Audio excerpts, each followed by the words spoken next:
I'm originally from Germany. So I have a lot of goals. It doesn't sound like you're taking your foot off the gas. I tried a lot of things. A lot of people making millions of dollars now. Germany seems saturated on YouTube and social media and everything. And I was like, what comes after Germany? I was looking, I was like, India. So we literally packed everything and flew to India and started.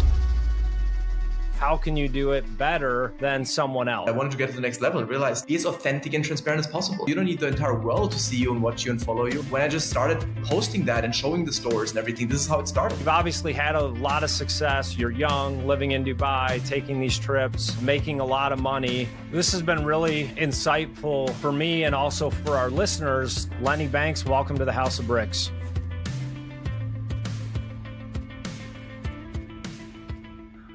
Welcome, everybody, back to another episode of the House of Bricks podcast, where we teach people to use life's experiences for you instead of carrying them with you and letting them weigh you down. And so our podcast has featured NBA athletes, NBA champions, best-in-class entrepreneurs, CEOs, keynote speakers. And today I have a very special guest. I'm very excited to introduce him. He has an incredible story just of his upbringing and also overcoming adversity to achieve a lot of success. But as we know, the path to success is never a straight line. And success in life is also a horrible teacher. So when you have success, you get comfortable in life. And it's really through our failures that we grow and develop as a person. So I'd like to welcome, like I said, a very special guest, Lenny Banks. Welcome to the House of Bricks.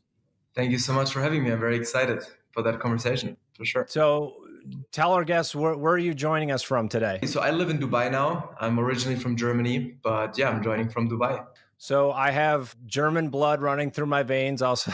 So big fan of the culture and country there. And for some reason, I keep ending up with guests from Dubai. So I have spent some time there. I spent a couple nights at the Burj Al Arab, so a 6-star hotel there. Great introduction to Dubai, no better place to stay. Thank you for joining the show here today. So Lenny, tell us a little bit about yourself. Yeah, so essentially, as you said, I'm an entrepreneur. I'm from Germany. And essentially, I think you mentioned in the very beginning that it's through adversity and it's never a straight line. And it's very funny because when I started my journey, so it was roughly, I think it was 4 years ago that I was still literally completely broke. And by completely broke, I mean, it's not India kind of broke, right? Where you live in slums or something if you're from Germany. But it's, you see the perspective, you see the people around you. And we were the brokest kids in school, so to say, right? Yeah, I started and now I live in Dubai. And in the last essentially 2 to 3 years now, we've been doing $2 to $3 million per year in revenue with our business. And so that's a little bit of the short form story. I think we'll go a little bit deeper inside. Yeah, we definitely will. And you touched on, so 4 years is not a long time to go from broke to a couple million a year. So there definitely had to be some challenges along the way.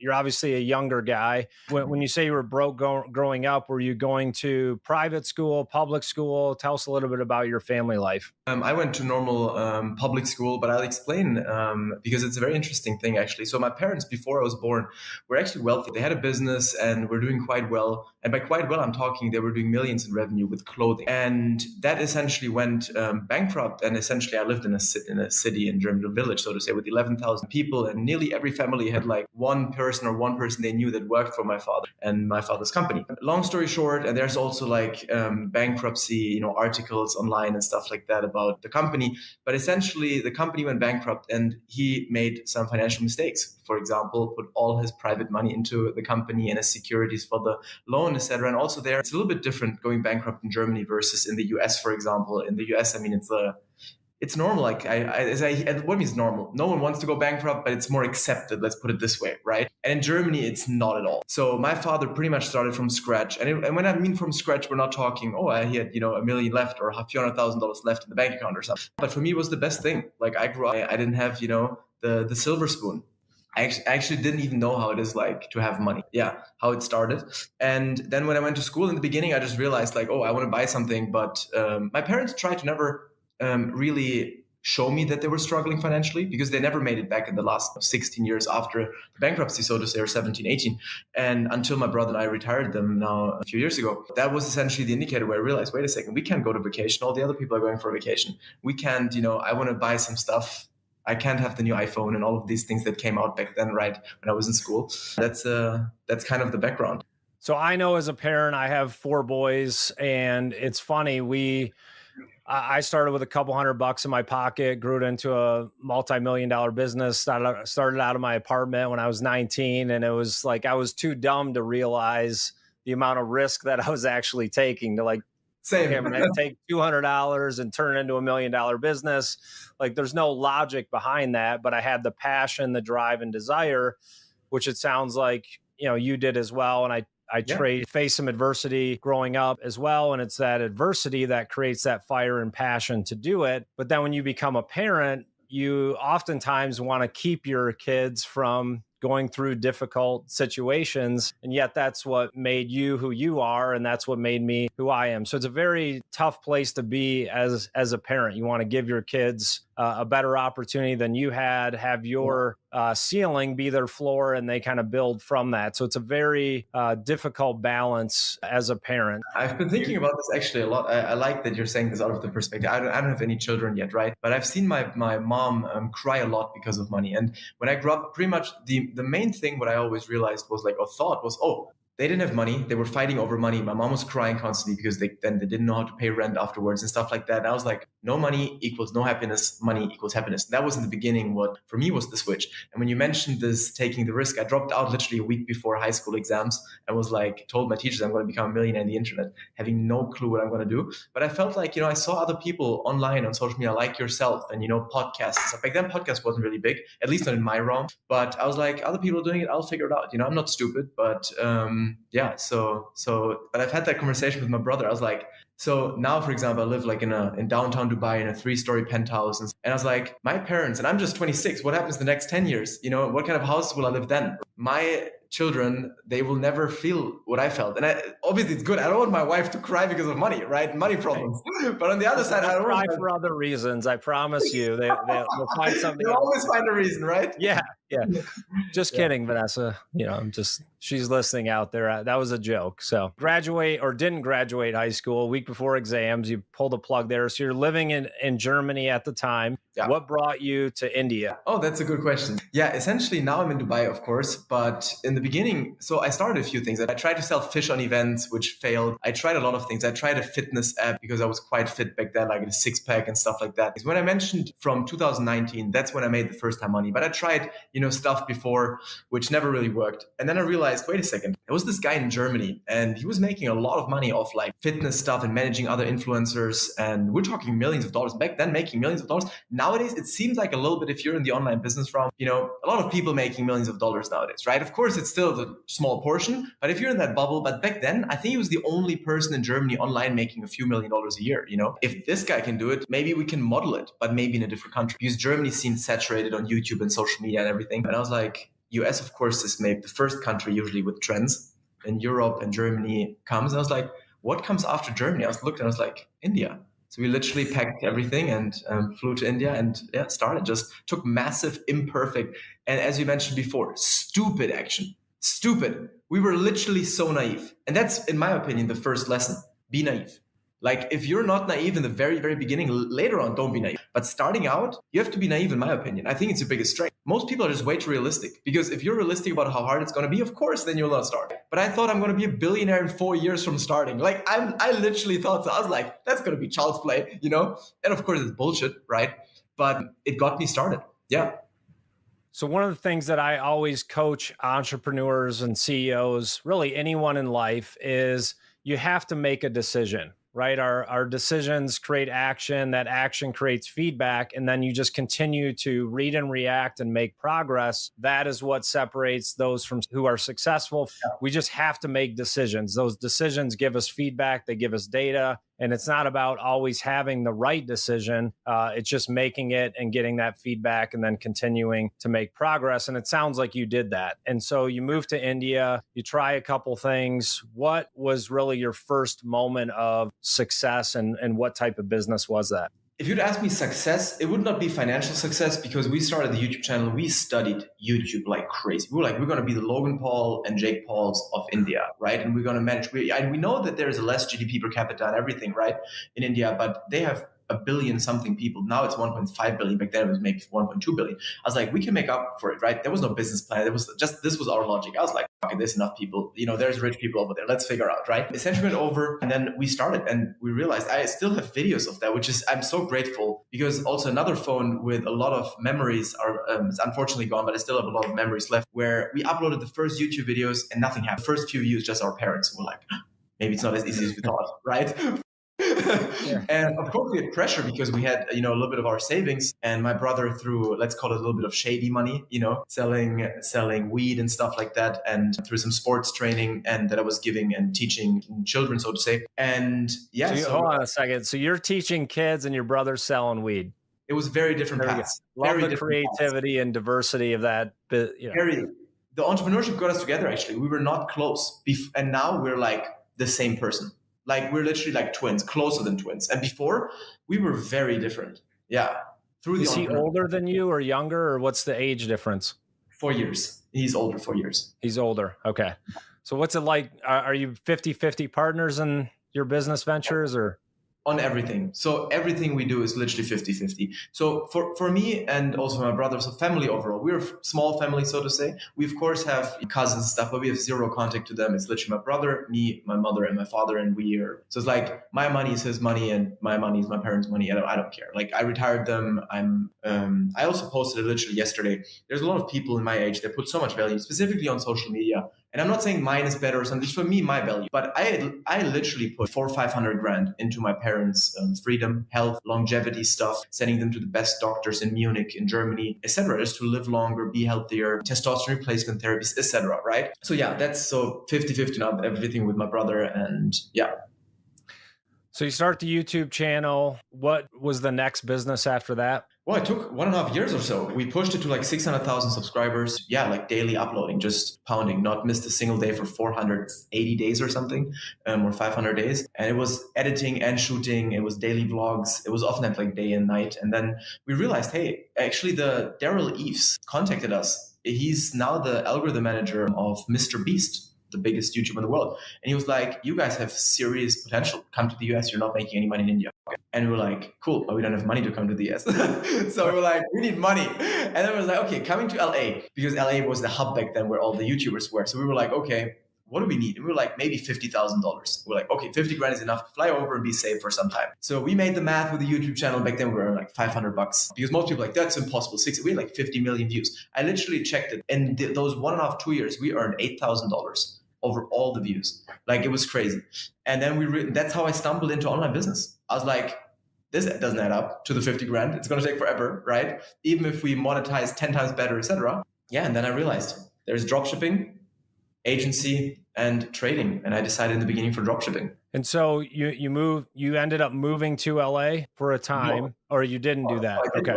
I didn't make the money, right? And then we started the online business back then, dropshipping in e-com stores. That was the first one, maybe 4 months, no success. And then that started picking up just every single day, like launching new stores and stuff. And then we realized, wait a second, maybe it's not meant to be a YouTuber. And then we got into, so to say, entrepreneurship, online entrepreneurship. And what is your current business now? So now I'm quite big on Instagram. I've a little bit shy of 300,000 followers there, which of course turned into a business as well, where I just document everything that I'm doing, and I'm trading. That's where I transitioned into now. So I started with dropshipping, did this for a few months until I realized it's too much headache with customer support, too little margin, where it would have required a much better operation with warehouse and stuff like that and better shipping times, etc. Then I started partnering, it's very similar to affiliate marketing, with a retired math teacher my mom knew. And I essentially started selling her math course and just used all the marketing knowledge we knew from dropshipping, made like $160,000 in the first 4 months selling her course. And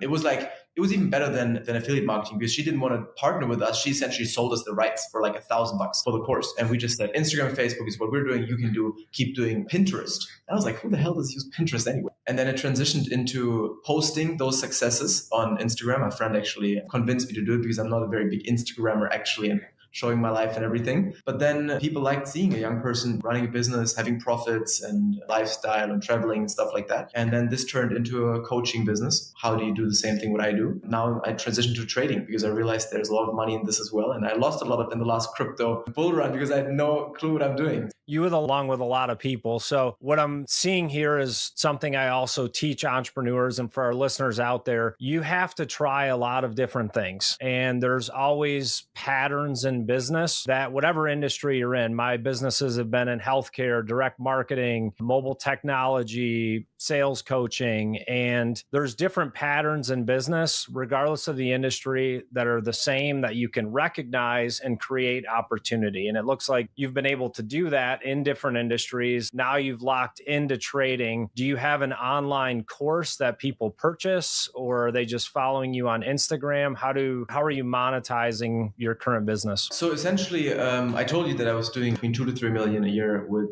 my coaching business on Instagram. That was when I started, actually, I think it was 2020. End of 2020, I think it started. Yeah. And then now I stopped it because the trading picked up very, very well, and just did trading for it and just share what I'm doing, share my profits and everything. But now the thing is, if you have a large following, I need to see, because there's a lot of this audience also out there. I don't know if it's your audience, but a lot of people are like, oh, if someone really makes money with trading, do they then need to coach? If someone really makes money with this, do they need to coach? I don't want to call it easy money, but it's just, see, if you have an audience of 300,000 followers, and I get every single day right now, like I kid you not, I even posted it also. If I do a workshop or something, I just get 1,000 plus registrations in like 2 days. And then so many people just asking, hey, can I learn from you? Can I pay you 20 grand? Can I pay you 30 grand? Can I pay you 10 grand? Right? And then of course you're like, hey, you know what? Why not? Sure, let's open up a coaching. Do I have a few hours a week? So yeah, right now it's not available, not yet, but maybe when people are listening in a week or two or so, we're launching it very soon. So yeah. And is it live coaching? Are you doing one-on-one? Have you created a course? Is it group coaching? Yeah, it's going to be essentially one-on-one is not possible at this scale right now. My time is unfortunately not as scalable, but it's going to be live 100%, and there's also going to be a course. Yeah. So meaning that we just do live trades and recaps and look at the trades and show exactly why would I set a trade now, and then how does it play out. Listening to you talk, it sounds like you have a very strong mindset now, and I know that's developed over time through different failures and successes. Take us back to one of your darkest moments as an entrepreneur, just feeling the fear, the anxiety, because I know our audience is a lot of business people. They could be just starting a business. They could be midstream in their business, maybe trying to exit. But at any point in business, you're always faced with those mindset challenges. Give us an experience that you had. Yeah, I think one clearly sticks out to me because this was the first time where I really, really hit rock bottom, so to say. And it was in India, and my brother and I had our savings, but we never checked the account because it was uncomfortable. And we just thought, you know what, we're living, cheaply, so it's fine. But one day I checked the account and I realized, and this might sound completely ridiculous, but that's also where one lesson comes: always track your revenue and your bank statements and accounts. Start from zero. Even if nothing moves, it's going to piss you off at some point. Then you want it to move up, right? So start track what gets tracked gets improved. It's the number one rule I learned from then. And I checked the bank account. We had like $70 left, my brother and I combined, and we were in Mumbai, in India, right? Living for free actually at that point, because my mother actually met a very lovely lady that had an apartment there and was not living there. She was traveling. Checked the bank account, and literally this error was like $70. And literally the same day she called and was like, oh, you have to leave the apartment because my mother, so the grandmother, so to say, came to live there. And I was like, oh, when? And she's like, in 2 days. And I was like, I have $70 left in Mumbai. You can't like really live for European or American standard for $70 in Mumbai. Like, it's not possible. And it's a pretty expensive city, actually, specifically living. I called my father up. I was like, hey, Dad, could you borrow me some money? Like, how much money do you have left? And that was also the time where I knew they were really struggling as well. And he told me, after this month's rent, there is no money left. That's it. And then he just has to earn more money again with the business, and then that's going to pay for the next rent. And like, there was no money he could send me. And that was a moment where I realized, like, I really let them down. And I was like, not only that I really let them down, I was like, what am I going to do? If I'm in Germany, I'm going to call up a friend. I was like, you know what? I'm going to sleep on your couch. My mom's basement, my mom's room, whatever you call it. You can always have some. But in Mumbai, like, there was nothing. Shit. I remember I listened to Grant Cardone's book back then, and he literally just said, whatever situation you're in right now, it's absolutely your fault and no one else's. And he just went pounded on this. And because I went back then in the kitchen, I listened to it, and I remember it as if it was yesterday. It was like, it's your responsibility. You could have done more sales calls. You could have pounded harder. You could have been better at the skill you're at, etc., and just already made sales, right? And not be in the situation. And I realized I And back then the pollution also, I think it's an important fact because pollution in Mumbai was through the roof. I didn't get any good air. I was eating very cheap shit food constantly. And I felt horrible. And this was the first time, and I'm usually a very happy, very positive person, where I felt like I wish like I would just like go. Like I have no freaking solution for that. I was like, I'm going to be homeless in Mumbai. Like there were stories that everyone knows in Mumbai that, rats are biting your toes off of little children that are homeless because, you're sleeping on the streets and there are 1,000 rats per freaking street, and there's many stories of children getting the little toe bitten off, etc. And I was like, that can't happen. So we took this, that was the worst moment I've ever had in my life, for sure. And then we took the sleeper bus from Mumbai to Goa. Goa's at the beach. We were like, we'd rather sleep at the beach. We heard that there's some hippies sleeping there at the beach. And looking back, it's like, that's such an exciting story, amazing. But in that moment, you don't know whether you make it out, whether or not or so. But yeah, I think that was the toughest. We kept pushing and pushing. The driving force behind my podcast is I've been exactly where you were multiple times. And it's hearing someone else's story where they were in a similar situation that really inspires them and gives them some hope. So it's accepting that personal responsibility. And then you just started to take action. So transitioning to your current business with the digital landscape in coaching, trading, it's a very crowded space and there's a lot of gimmicks out there. People just trying to collect a check for an online course or follow my trading system. And they do half the trades for one group of people, right? And they work out and half the trade for another group. And you're going to have 50% of your clients are happy and 50% lose their money. So how have you been able to differentiate yourself as a coach, as an influencer, where people actually believe in what you're doing, what you're promoting? And then the second question is, how have you been able to be successful as a trader? Because you're fighting against institutions of billions and billions of dollars, teams of thousands of analysts. How are you by yourself or with your brother in your apartment able to actually make money in the market? So I'll go with the first question first. And I think the easiest answer to that is just I was doing the thing that I was teaching first successfully. So I was doing with dropshipping. I had, months where I was doing 300,000 euros in revenue. Still, I was like, the margin could have been better. I saw, people selling digital products or doing affiliate marketing having better margin with the same skill. But I had what the people wanted to have, right? And I went through that suffering phase, so to say, of like 4 or 5 months, just not knowing whether it's ever going to work, right?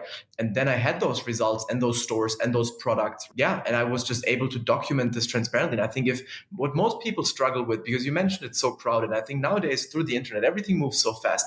Every single space that's worth going into is going to be crowded fast. Period. The only thing you can do is just be part of the top 3% at any time. That's in health like that. You have to be the top 3% healthiest people out there. You have to be the top 3% best lovers out there, or even 1%. And in anything, or else you're just going to be the sucker in the room. And the same thing is if you want to build your brand, what can you do? Be as authentic and transparent as possible. Might some people be like, but it's so bad nowadays. Everything is so, intransparent and people feel like everything is so crowded and everyone lies. Perfect. Then it's much easier to stick out if you're telling the truth, as simple as that, right? And people are going to see through that. And if some people not, then okay, no, right? But you only need a few people. You don't need the entire world to see you and watch you and follow you. When I just started posting that and showing the stores and everything, this is how it started. And then the first time I launched my coaching, literally the first month, I don't like $30,000 on the first month of launching my coaching. Most people. That was just what was that a group coaching model? Did you build a course, an online course? How that was a course back then. It was literally a $497 course, and even with payment plan, no coaching involved, nothing. And then I transitioned it to a higher price program with support, literally WhatsApp supported team and everything. And because we realized the client success were just better. But that's how it started out at the beginning. So to answer the question, I think it's great that it's crowded. It just proves that it works, that there's a shit ton of money in the market. But at the end of the day, in anything that you go into, because people always say that, I think this example is amazing. In Dubai here right now, I heard a lot of times, the Dubai real estate brokerage is so competitive. It's just so saturated. It's absolutely crazy. And I thought, yeah, that must be true because I'm not into the industry. But then I spoke to a guy who's really doing well. Like he was making millions of dollars as a broker in Dubai. I was like, isn't it crazy saturated? And he was like, it's saturated if you suck. But if you're actually good at what you're doing, it's easy. There's barely any good people here. And I was like, right? And that just like clicked for me. So if you decide to be amazing at what you're doing, right, and have something to show. So if you're going out there with zero results, zero authority, zero transparency, trying to sell a coaching how to become rich or become a millionaire without being one, then it's hard. I agree with you. Trying to fool people into believing something that's not the reality, that's hard. And at the end, just even if you have the results, are there sometimes people that I would say that's the first 40% to get started? Because then you already leave 80, 90% out of the market. Like, because they're like not even the competition anymore, right? If you actually have the results and everything and done what you want to teach in the coaching. And the next part is just get really good at marketing. Study the people, Russell Brunson, whoever's out there, right? Start with the books, which are $7 or $9 even for free nowadays, right? And then just pound and learn, get better. What you say is so true. So because I've had success as an entrepreneur, people come to me all the time and they're like, hey, what do you think about this idea? And there's already competition and someone doing it. I'm like, if there isn't competition, it's a terrible idea. You're not that smart. Okay. Yeah. You're not going to come up with something that no one else is thinking of. It's something that's out in the market. How can you do it better than someone else? So the competition makes you be better. It validates the market. And like you said, if you're authentic and transparent and really doing what you say you're doing, then it's easy to establish yourself as an authority in the space. So I totally agree with what you're saying there. So with coaching, for sure, very competitive, and you can have that authenticity. You have no experience, no training in trading. How did you get into that and find success? Because I know, at least with my generation, there was a decade or so where everyone wanted to day trade. Oh, I'm going to be a day trader. Even the waiter at the restaurant, he's like, yeah, I trade stocks at night. I'm like, you just took my filet order and now you're day trading crypto at night. Like, what's going on? So how were you able to actually learn the space, get traction, and sounds like you're doing very well for yourself and your clients? Yeah, very transparently. In the very beginning, it was not, I was not the reason why that was the case. So what I did was I looked for the best person that I could possibly find. That sounds now a little bit more easier than it was actually done, right? To find that person, because it was not just a random Instagram person or something.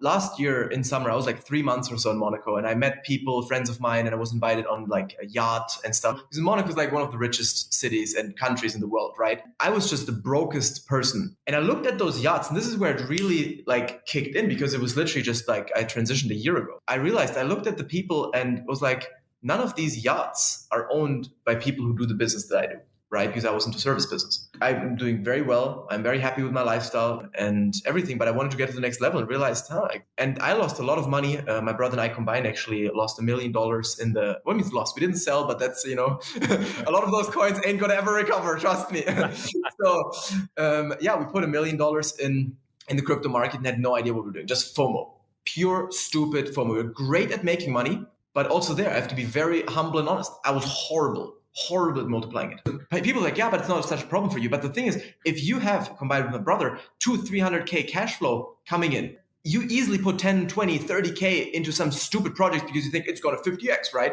And then I'm super rich. And our portfolio was like 70% down there. And I realized like, okay, so I'm doing something clearly wrong. I'm the sucker in the room. And if you know what you're doing and you're actually good, you can make a shit ton of money. And I met a lot of people, and through contacts and speaking and many dinners and stuff, I met a guy who's been in the industry for 30 plus years, also a German guy, which is a funny coincidence. He's been managing $1 billion in assets as a trader and had crazy performances, also crazy losses. That's the guy I need, and he was not a coach and not a, etc. But through let's call it great networking maybe, but also just being, doing favors for other friends who knew him and just being a good person in a network, so to say, yourself. It happened that he came into our network, so to say, right? And then I could convince him to become my mentor, so to say, an analyst. And then in the beginning, I just copied him, period. I wish I could say it was just myself in the beginning, but making the money that I made in trading from month one on, very unrealistic as a beginner. Very unrealistic. I'll just be straight up honest, right? Because that's just, most people will lose money for 2 to 3 years if they just do everything by themselves, right? And I just got this person and I would say I jumped 3 years immediately. It somehow, whenever I showed it to my analyst and my mentor, so to say, it was like dirty technical analysis. This will never work in the long run because X, Y, Z. And I realized barely anyone, I'm not shitting on see, there's a rule. If it works and you make money, I'm happy for you. Like, the craziest shit can work, but oftentimes it's the people who are the best at the basics. Already starting at the basics. Most people just work extremely dirty in the trading industry. And by dirty, I mean like they don't even people with 600,000 subscribers, 500,000 subscribers, they can't even put a proper trend line in. Like, I'm not even joking. You might think, oh, this is like, sounds crazy. So no, it's true. So I felt like I never had to go through shitty courses. I never had to go through all of that stuff. I literally just went to the best. And just to finish this up, I paid him 30 grand a month. And I can tell you that the 30K a month was not the main reason that got him convinced. Absolutely not. And he's an older person. He's, in his 60s. He found me to be very likable and he enjoyed being around me and me admiring him and stuff like that. And that's how essentially it turned out. It turned out that I became quite fast, quite successful in the industry. Well, what you're saying is really important. So I definitely encourage my 4 sons to get good grades in school, but also in the back of my mind, it's not really about being able to do chemistry. Thank God for my oldest son. Or math, English, I do push down on, reading, writing, but life is really about who you know and learning from other people. If you become a student of life, you're pretty much guaranteed success. Find people that are where you want to go. So if you see an executive coach out there or a trader or an online course and that person is successful, why not learn from their mistakes to shorten your process? And that's what you're able to do. And the second point is, as I mentioned at the beginning of the podcast, we have a lot of former professional athletes on here, NBA champions, CEOs that have had a lot of success. The other mistake people make is they think they're going to make that amount of money forever. So if you think about the lifespan of an NBA athlete, it's 3 to 5 years. Yes, you're making $50, $100 million, but you've got to now stretch that for the next 50 years of your life. And it sounds like you were guilty of that as well. Money was coming in, made some bad decisions. Is there any advice you can give our listeners on how to take risk, but without overexposing themselves? Essentially, life in general, to start with that, I think the most important advice that I got back then was put 20% of what you make just in an emergency fund and let it be 10%. 20% is maybe, if you earn very, very well, put 10% in an account which you just never touch. Let's not call it emergency fund. Let's call it law of attraction fund, right? Because one of the things that I've realized is also that if you have money stacked aside and you're safe, the basic needs, whatever, how long you can live of it, a year, 2 years, etc. after some time, you're in a much better state of mindset, which then results again to you being able to make better decisions because you're more at ease, working out, because things can always go wrong. Right? And it's ignorant to think of yourself that, oh, no, I now made some money. I'm never going to go back, right? So I can spend whatever I make. That's just narcissistic or ignorant. So there's a lot of amazing, smart people who made it, lost it again, made it, lost it again, right? And so it's trial and error. After I made a serious amount of money, I realized that there were certain things I had no problem splurging money on. Restaurants, spent $500 on an evening, $1,000 an evening. I was like, whatever, But then if I wanted to buy myself something that even kept value, like a watch. So then I was like, spending money on a watch, I don't deserve that, right? But it was so like, what? It didn't make any sense. Because in that year, I might have spent more than those 50 grand on restaurants. I think it's very important for people to reward themselves. One of the most limiting beliefs out there is people will buy a house, buy a car, but then they won't spend $10,000 to $20,000 on a coach to help them be a better person, better at business, better at trading, but you're buying a depreciating asset in a $50,000 car, you take a $10,000 vacation. It really is a mindset thing. When you get comfortable with who you are, you're willing to invest in yourself. That's the greatest investment. And it is nice to enjoy nice things. It's nice to go to Dubai and Monaco and go on a yacht. It's not a lifestyle. Well, it is for some people, but I would get bored very, very quick. I like the challenge. I like the grind. You've obviously had a lot of success. You're young, living in Dubai, taking these trips, making a lot of money. What is motivating you to keep going? Like it doesn't sound like you're taking your foot off the gas anytime soon. It's like 38 degrees outside. I'm pounding every single day, and working. I realized last summer I had to experience it. I'm 26 years old. Last summer I was 25, and I was like, being in Monaco, spending stupid money, being the brokest person, even though you think you made some money and everything, that's a good lesson. Absolutely. But I also realized, as you said, it gets boring. I like routine. I like, waking up at the same time, getting shit done. So I have a lot of goals, right? And yeah, I just keep trying to hit those goals, and whether it's lifestyle goals or just getting on the next level, it's just. This has been really insightful for me and also for our listeners. They can learn from someone that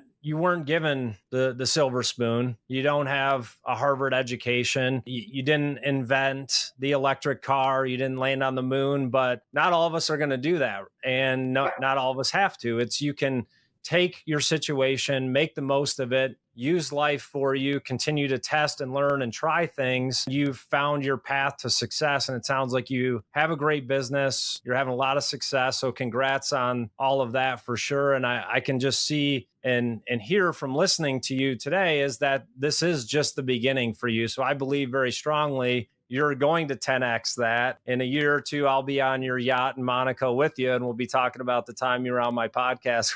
If people want to learn more about your trading system, how to learn more, how do they get connected with Lenny Banks?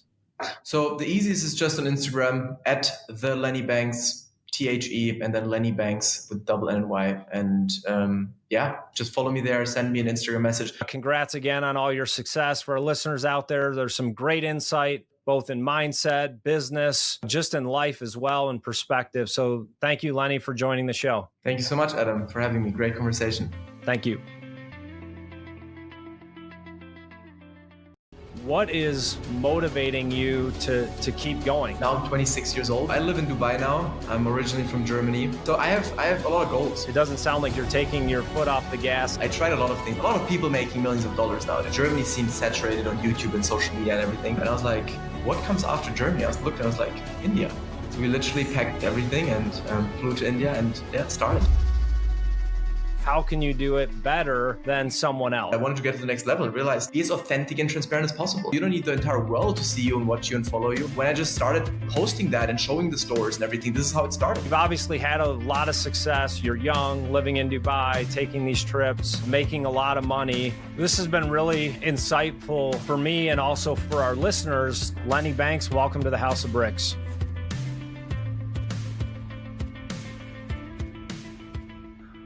Welcome, everybody, back to another episode of the House of Bricks podcast, where we teach people to use life's experiences for you instead of carrying them with you and letting them weigh you down. And so our podcast has featured NBA athletes, NBA champions, best-in-class entrepreneurs, CEOs, keynote speakers.